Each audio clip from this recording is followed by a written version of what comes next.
Bom dia, irmãos. Muito bom estar com vocês aqui nessa manhã.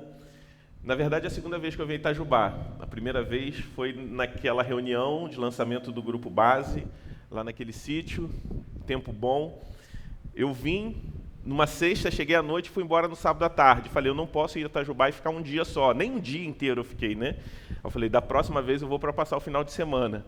Eu estou chegando ao fim dessa viagem falando assim, eu não posso vir para passar só um final de semana, eu tenho que vir para passar uma semana inteira. Se continuar crescendo assim, cada vez que eu vim, a vontade de ficar mais vai complicar, né?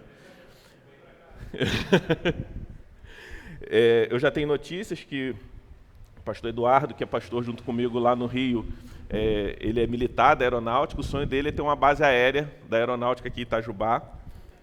De fato, uma das coisas que me encanta em Itajubá é a culinária, então é uma realidade, mas mais do que isso, para mim, o mais importante, o que tem assim, me trazido mais alegria é poder rever alguns irmãos queridos, alguns que eu tenho o privilégio de manter contato, não só o pastor Mateus, mas João Mauro, Rodrigo, conhecer novos irmãos, rever alguns que eu conheci há mais de 2 anos atrás e participar com vocês dessa festa.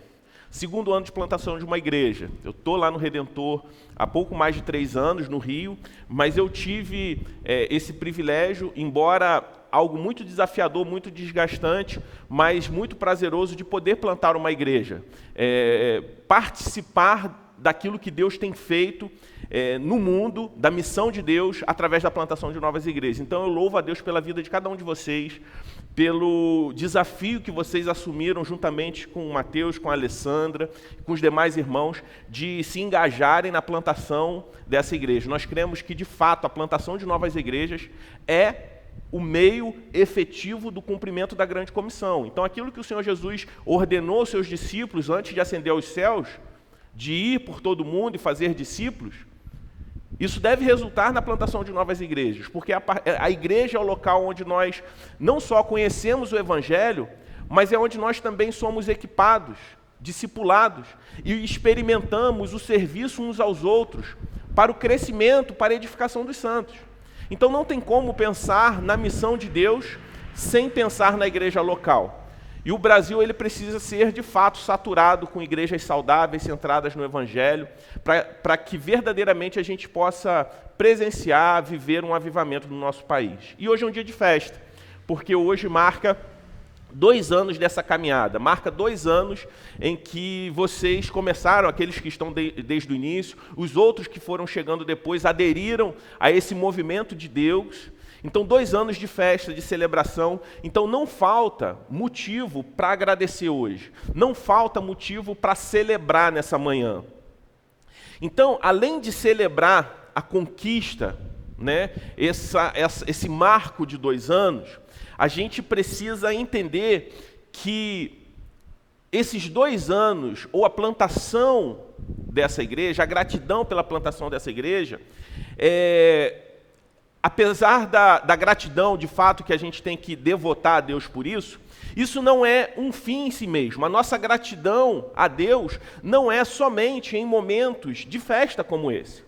Não é somente através de marcos importantes como 2, 3, 4, 5, 20, 100, 50 anos, porque cremos que essa igreja está sendo plantada não para vocês, mas para a cidade de Itajubá, como o pastor Mateus falou, amar a cidade.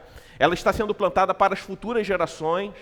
Então, a gratidão ela não pode ser restrita a momentos de festa, a marcos importantes como esse. A gratidão é uma marca de um cristão saudável. A gratidão, ela não é um sentimento momentâneo a partir de uma conquista ou de uma realização. A gratidão é um estado constante na vida do cristão, é uma realidade constante na vida do crente, ou pelo menos deveria ser. Tudo que o Senhor tem proporcionado a vocês não é um fim em si mesmo, mas um meio para que uma obra muito maior se realize.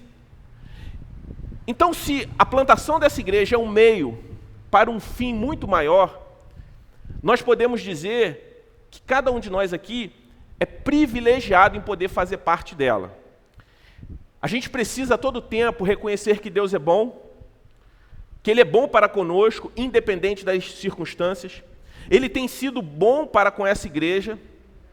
E por isso, nessa manhã, eu gostaria de falar sobre uma expressão de bondade de Deus registrada na Bíblia, onde nós vemos Deus usando a vida de uma pessoa para exercer bondade para com outra pessoa de uma forma muito bonita. E quando a gente olha para essa cena que nós vamos ler na palavra de Deus, nós vemos um pequeno retrato da bondade de Deus. Um pequeno retrato da forma como Deus foi bondoso conosco um dia, quando Ele foi nos buscar, quando nós ainda éramos pecadores, quando nós ainda éramos seus inimigos. Porque a gente, de fato, tem facilidade de expressar gratidão, ou pelo menos deveríamos ter facilidade para isso, quando a gente faz algo por merecer. É interessante, por exemplo, você passa no vestibular, né, no Enem, para um curso que você sempre sonhou. Você, durante toda a sua vida escolar, você estudou muito. E você entrou no curso que você tanto desejou. Você fica grato a Deus, mas ao mesmo tempo, você tem aquele senso de merecimento. Eu sou grato a Deus, mas eu fiz por merecer. Eu sou grato a Deus, mas eu me esforcei para isso. Mas como a gente fica até mesmo com aquele constrangimento quando nós recebemos algo que nós não esperamos. Quando a gente recebe um presente, uma bênção, a gente é premiado por algo que a gente não esperava receber, que a gente não fez, que a gente não tem mérito nenhum. E é sobre esse tipo de bondade que eu gostaria de falar com vocês. Sobre a bondade de alguém que faz algo por alguém que não merecia receber aquilo. Por isso eu te convido a abrir 2 Samuel, capítulo 9. Livro de 2 Samuel, capítulo 9. Onde o texto bíblico vai narrar um trecho da história de Davi, já rei de Israel. E Davi, ele exerce bondade para com um homem que, aos olhos humanos, não deveria ser alvo da sua bondade. E a bondade de Davi, mesmo ele sendo um homem, um rei, ele também era um pecador, ele era um homem falho.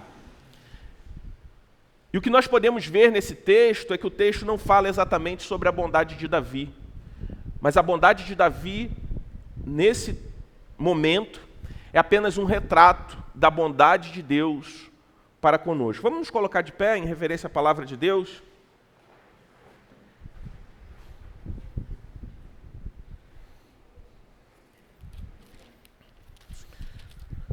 Leremos todo o capítulo 9, eu vou ler na versão NAA, se você tiver com uma versão um pouco diferente, mas vamos ouvir o que Deus tem a falar conosco. Um dia Davi perguntou: será que resta ainda alguém da família de Saul para que eu use de bondade para com ele por causa de Jonatas? Havia um servo na casa de Saul cujo nome era Ziba. Chamaram-no pedindo que viesse falar com Davi. O rei respondeu: você é Ziba? Ele respondeu: sou eu mesmo, seu servo.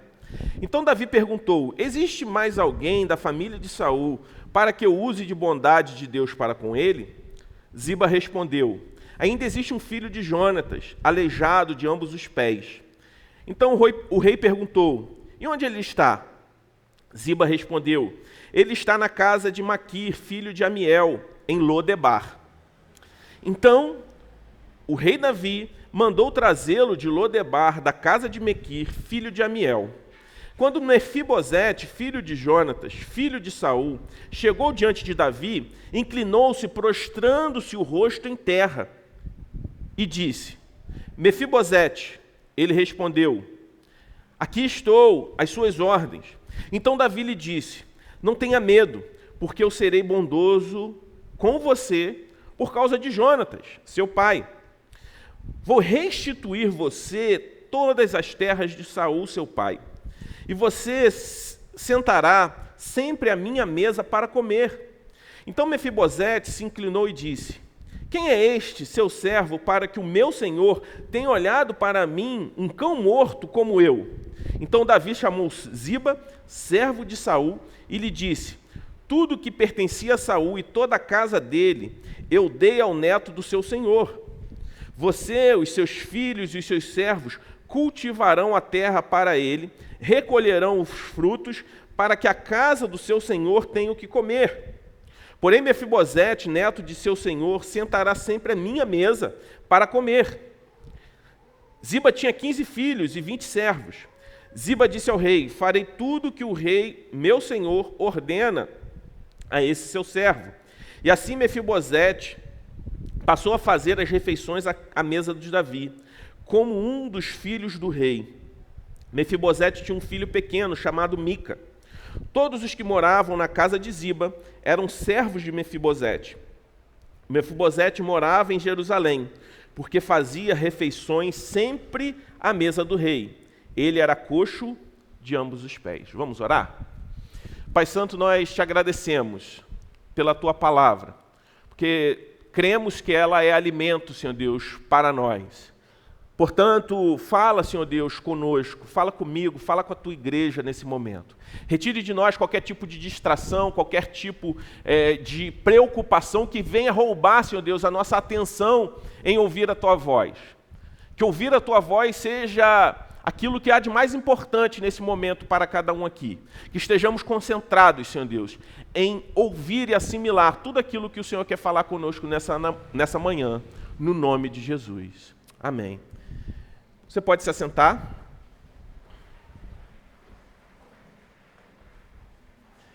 A gente vê um trecho da história de Davi, não sei quantos conhecem toda a história de Davi. Davi foi muito mais do que aquele garoto que matou um gigante. Talvez se você está visitando aqui a igreja e não tem familiaridade com toda a história do rei Davi, mas talvez certamente você já ouviu a história do menino que matou o gigante, que com uma pedrada derrubou e depois com um punhal concluiu ali a derrota daquele gigante que um exército inteiro, muito poderoso, não era capaz de derrubar. Só que a história de Davi não se resume à batalha dele com Golias.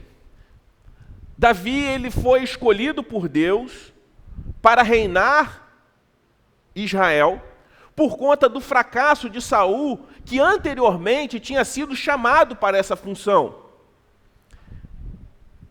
E depois que Davi chega ao trono, ele tem alguns desafios. Nesse momento da sua vida, Saul, o rei que o antecedeu, que não tinha nenhum tipo de parentesco com ele, já havia morrido. E Saul também tinha um filho chamado Jonatas, que se tornou o melhor amigo de Davi, que também já tinha morrido em uma batalha. Então, Saul estava morto, Jonatas estava morto, e Davi então decide exercer bondade sobre a vida desse jovem, filho de Jonatas, neto de Saul, esse jovem chamado Mefibosete. Davi, ele não possuía uma descendência real, mas ele foi feito rei de Israel não pela vontade humana, não pelos seus méritos, porque até mesmo a batalha que ele vence contra Golias não foi seu próprio mérito, foi por obra divina, foi Deus capacitando Davi para realizar aquilo. Davi, ele foi feito rei pela vontade de Deus. E esse processo, até chegar ao reinado, começa ainda no governo de Saul. Davi, ele não é elevado a rei de Israel após a morte de Saul. Deus o escolhe enquanto Saul ainda era rei. E esse processo até chegar ao trono, até ele receber a coroa, foi muito difícil.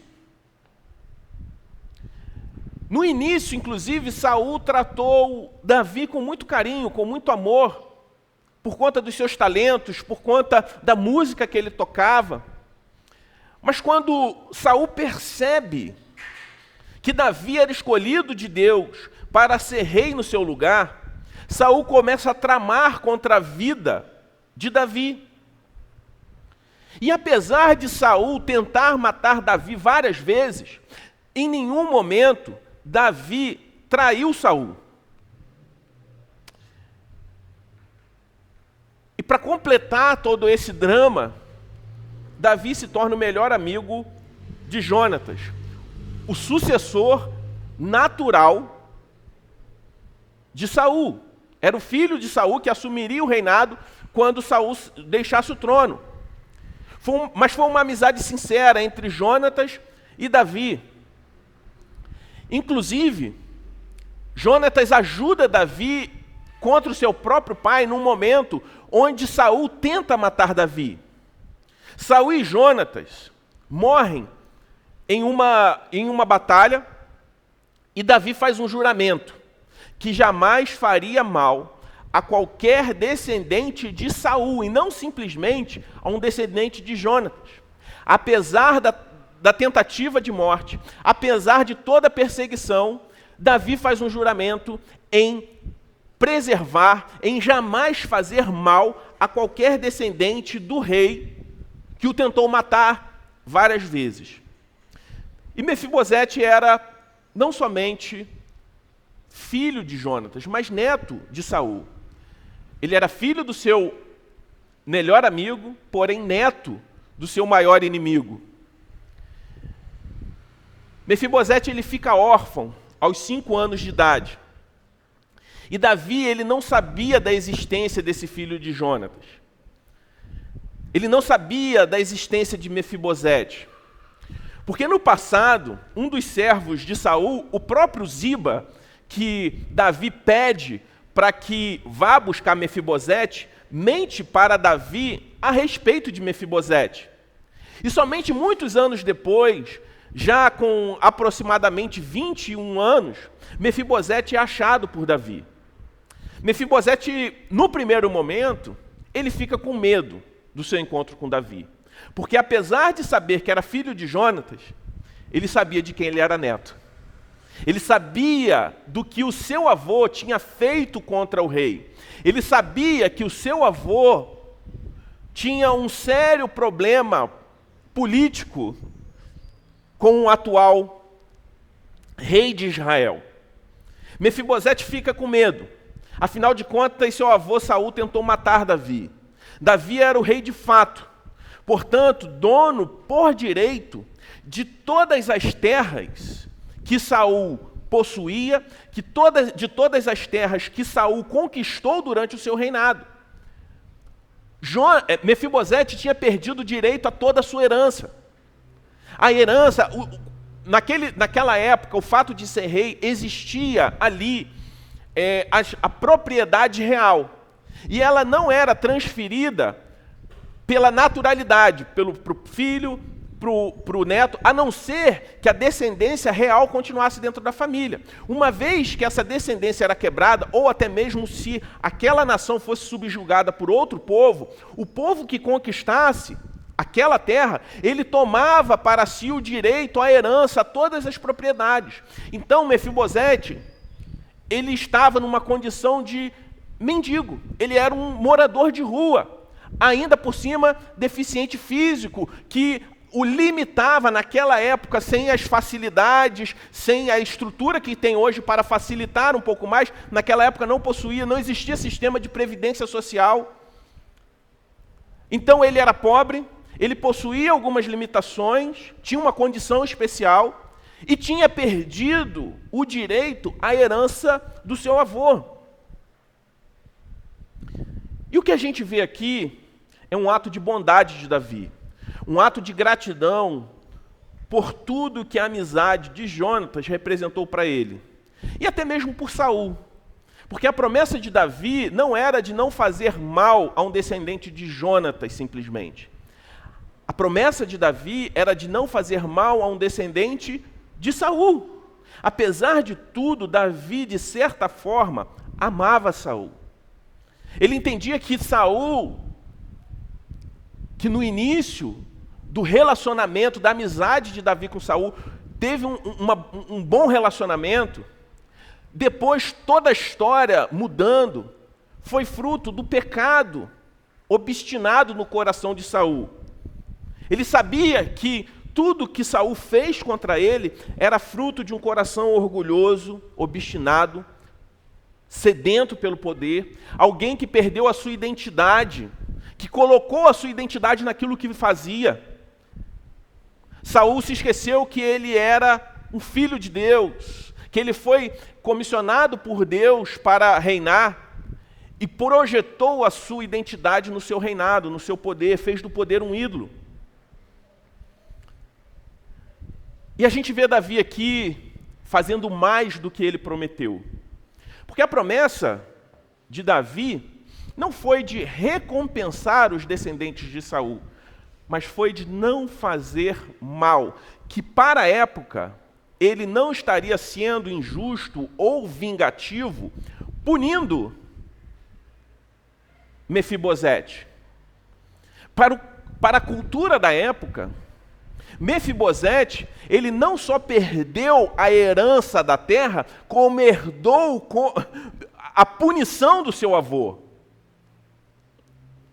Para a gente pode soar estranho, mas se na época Davi fizesse mal a Mefibosete, ele não estaria fazendo nenhum tipo de absurdo. E ele promete não fazer isso, não punir os descendentes de Saul. Só que ele faz além. Ele não somente não pune, como ele presenteia Mefibosete com as terras do seu avô e ainda lhe dá uns servos, funcionários para o servirem. Ele faz além do que promete. Ele dá as terras àquele jovem, porque pelas leis da época, como eu disse, ele tinha perdido o direito à herança. Ele designa Ziba e toda a sua família, todos os servos de Ziba, para serem subordinados agora a Mefibosete. Mas o ponto que mais chama a atenção não são as terras e não são os empregados que ele dá a Mefibosete. Mas ele fala com Mefibosete: a partir de hoje, você vai se assentar à mesa comigo.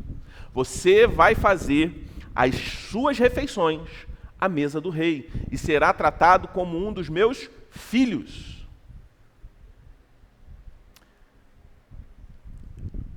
Em uma cultura de honra e vergonha como a do Israel antigo, sentar à mesa do rei, ter acesso à mesa do rei como um filho, vale mais do que todos os bens desse mundo.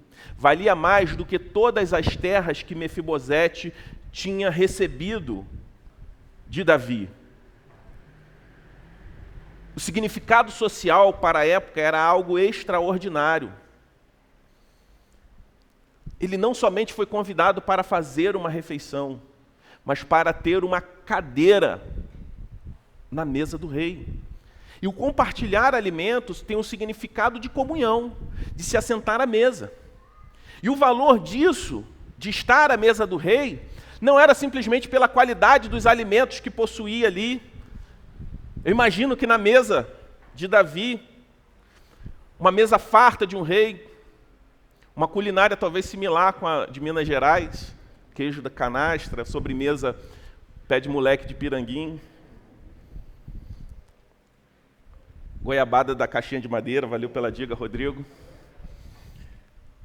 Não só por aquela mesa farta, com alimentos saborosos, mas pela honra de participar e ter comunhão com o rei. Não é qualquer pessoa que se assenta à nossa mesa.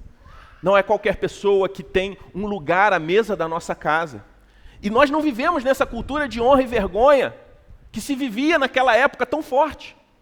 Sentar à mesa, compartilhar o pão. Ontem a gente estava almoçando, eu, Mateus, Rodrigo, Vanessa, Alessandra, Nelsinho. A gente estava lá e foi muito mais do que uma refeição. A gente estava lá conversando, compartilhando a vida. Sentar à mesa é muito mais do que sentar para comer. Mas Davi não convida Mefibosete para uma refeição pontual, mas dá a ele uma cadeira, uma vaga. E ele passou a se alimentar diariamente com Davi e com seus filhos. E não foi tratado simplesmente como um agregado, mas como um filho do rei. E isso se torna uma proporção ainda maior quando a gente olha para a condição de Mefibosete. Mefibosete era um morador de rua. Mefibosete, ele fazia parte de uma classe social que era completamente rejeitada naquela época. Quantos de nós daríamos um lugar à mesa a um morador de rua? Para se assentar à mesa e ser tratado como um de nossos filhos. Davi convida aquele homem pobre, que pelo contexto provavelmente mendigava. Não existia nenhuma lei de proteção para pessoas com deficiência, não existia nenhum tipo de avanço tecnológico para tentar facilitar a vida. Era alguém que mendigava, que as pessoas não se importavam com ele, e ainda por cima possuía uma descendência que dava razões para o rei puni-lo. E ele ganha esse lugar à mesa. E é interessante que para tentar compreender a profundidade disso, a gente tem que desarmar todo o nosso egoísmo, toda a nossa, até mesmo nossos preconceitos, para entender a profundidade, a grandiosidade desse ato de Davi. Às vezes a gente olha para a Bíblia como uma fábula. A gente não tenta trazer o fato que é narrado aqui, que está acontecendo, para uma realidade hoje. A gente insiste em dizer que crê na Bíblia, mas às vezes a gente tem dificuldade de trazer a realidade, o que estava acontecendo ali, para enxergar a dimensão dessa história. Davi, apesar de todo o seu pecado, de todas as suas falhas, ele foi chamado por Deus de um homem segundo o seu coração. Apesar das suas falhas que foram muito grandes, o que nós vemos aqui é um homem que também consegue demonstrar para nós o amor de Deus na vida dele. Nós nos identificamos, às vezes, com Davi. Talvez a gente, assim como a gente gosta de se identificar com Davi na história dele, lutando contra o Golias, e a gente fala assim, não, eu preciso vencer os meus gigantes e tal, porque a gente gosta de ser o herói, o protagonista da nossa história, e Davi é uma tipologia de Cristo, é ele vencendo em nosso lugar. Na verdade, a gente precisa se projetar no exército de Israel, que não foi capaz de vencer o gigante, mas a gente teve um rei que venceu por nós. Nessa história, talvez quando a gente lê, a gente se projeta. Caramba, teve uma vez que eu fui na rua, dei um prato de sopa para um mendigo, e a gente quer comparar como se isso fosse a mesma coisa. Isso não é para desencorajar, mas para encorajar. Então, poxa, eu estou me identificando, eu vou sábado que vem lá na pracinha reformar a pracinha para as pessoas. A gente tenta encaixar ou adaptar como se estivesse na mesma proporção e a gente tentar se enxergar em Davi. Mas quando a gente olha para esse texto, a gente precisa se identificar exatamente com Mefibosete. Só que numa proporção ainda maior. Enquanto a gente tenta se identificar com Davi em atos proporcionalmente menores do que o que Davi fez, a Bíblia nos convida aqui a gente se identificar com Mefibosete e enxergar a bondade de Deus em uma proporção ainda maior, por mais absurda, do ponto, assim, falando positivamente, que tenha sido a atitude de Davi. Porque o que a gente olha aqui na atitude de Davi é um retrato da bondade de Deus. Davi agiu com misericórdia quando ele faz a promessa de não executar a descendência de Saul. Só que ele faz além. Ele age com graça, quando além disso, ele dá novamente o direito de herança a Mefibosete. E por que a gente precisa se identificar com Mefibosete? Nós também éramos herdeiros de Deus. Não por conta de algo que nós recebemos diretamente, mas porque os nossos primeiros pais, Adão e Eva, o qual todos nós aqui somos descendentes, embora eu tenha nascido no Rio, vocês em Minas Gerais, todos nós viemos de um primeiro casal criado por Deus. E esse casal recebeu de Deus uma terra muito superior do que as terras de Saul.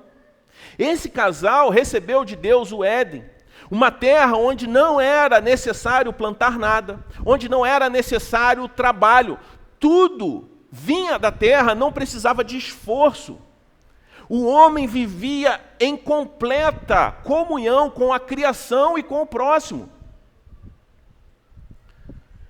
Saul, ele perdeu o direito ao reinado quando ele desobedece a Deus.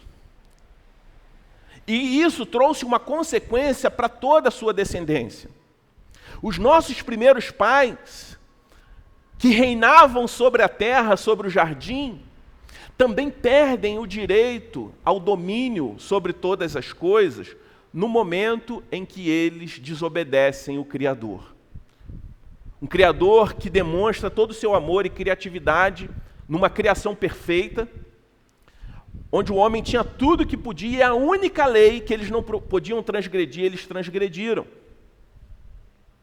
Nós também herdamos a condenação dos nossos ancestrais, assim como Mefibosete herdou a condenação do seu avô Saul. O pecado de Saul gerou consequências à sua descendência, o pecado de Adão e Eva no Éden também gerou consequências a nós. Também nos deixou deficientes. Se Mefibosete não era capaz de caminhar com as suas próprias pernas até o palácio do rei, o pecado dos nossos primeiros pais também nos deixou deficientes, incapazes de caminharmos pelos nossos próprios esforços até o palácio do nosso rei.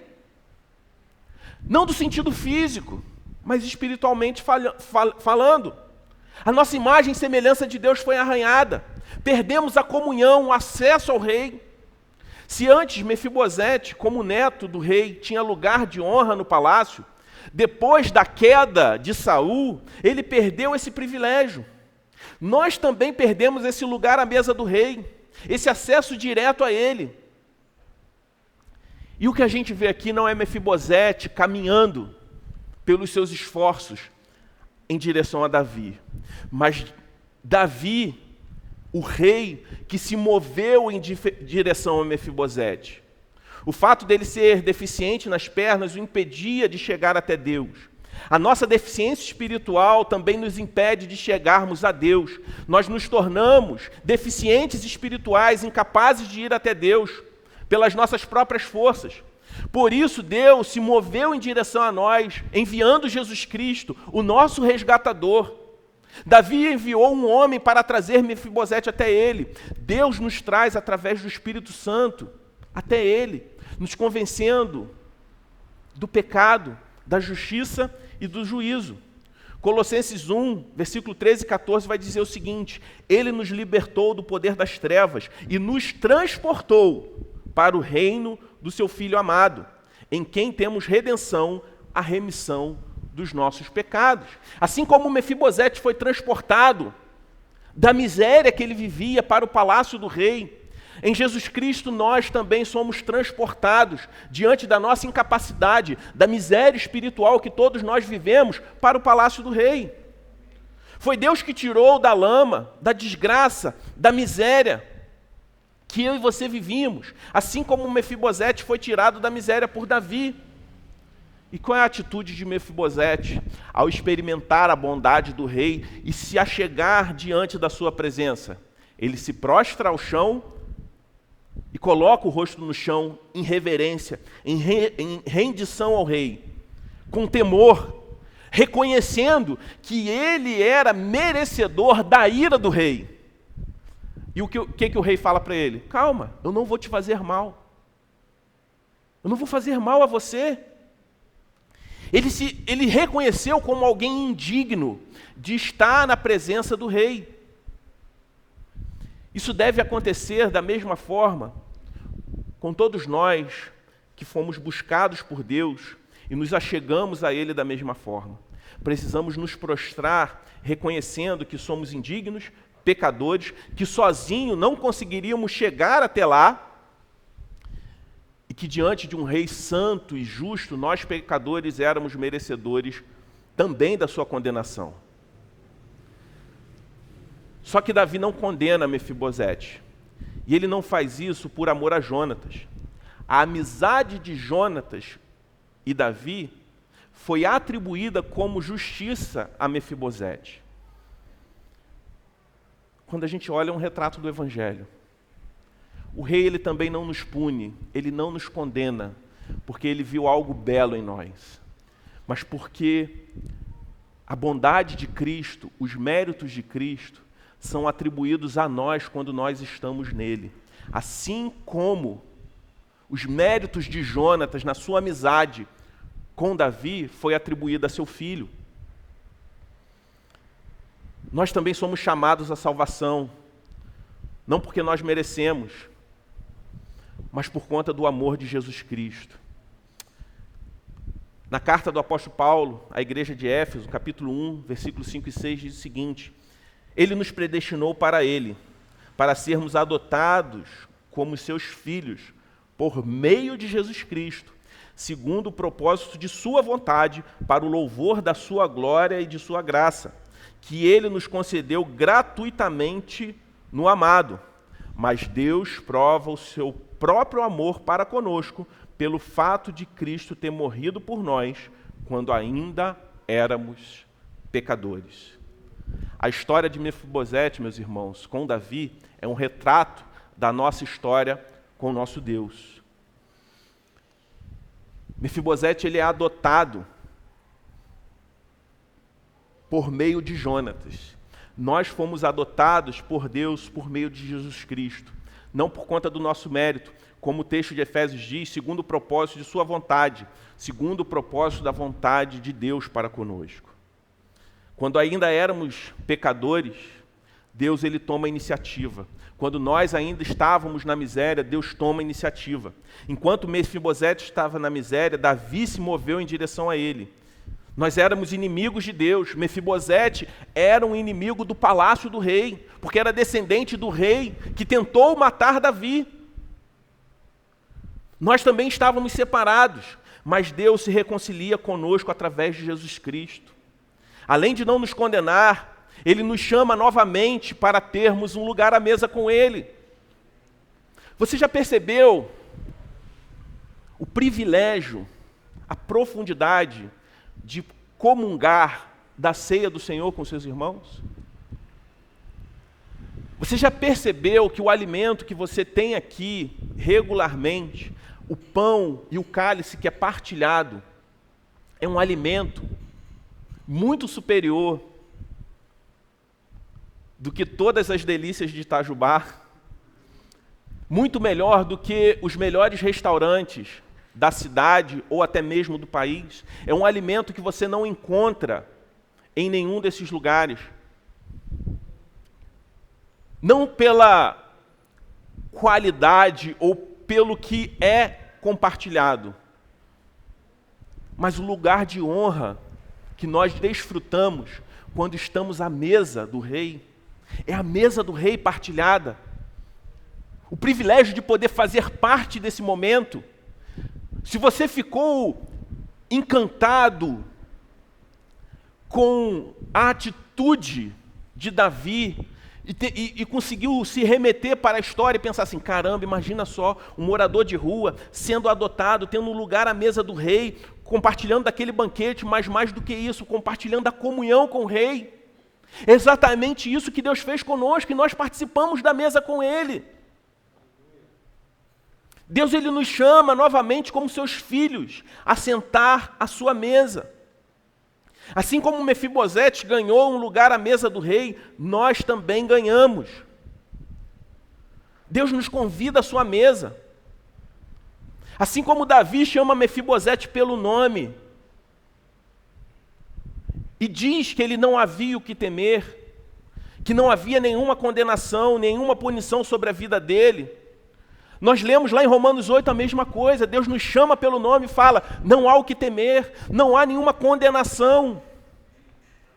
Quando nós estamos em Cristo, a dívida foi paga. Não tem mais condenação, você não precisa temer, você não vai ser mais punido. E mais, você agora é meu filho. Você tem um lugar à mesa. E a vida de Mefibosete muda após receber a misericórdia e a graça sobre a sua vida. E assim acontece conosco.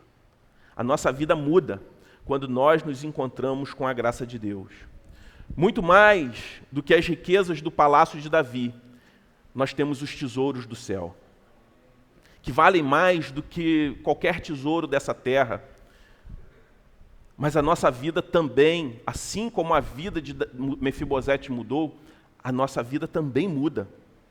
A nossa vida muda porque agora a gente precisa viver de forma coerente com o fato de que agora somos filhos do rei.